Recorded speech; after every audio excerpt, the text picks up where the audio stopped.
Another new add-on to the 2018 Goldwing is these sequential turn signal lights.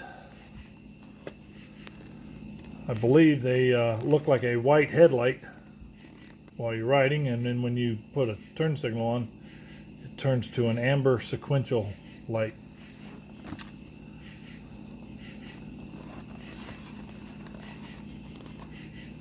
Daytime running light, yeah. Supposed to be a simple plug and play, just left and right mirrors. So better get busy with this. And just like that, I'm all done with the install.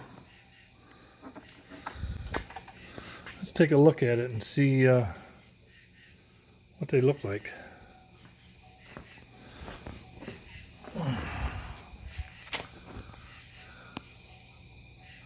Sequential. I'm digging it. I like it a lot.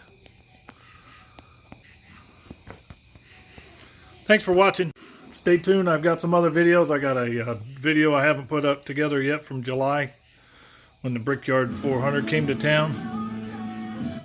So thanks for watching.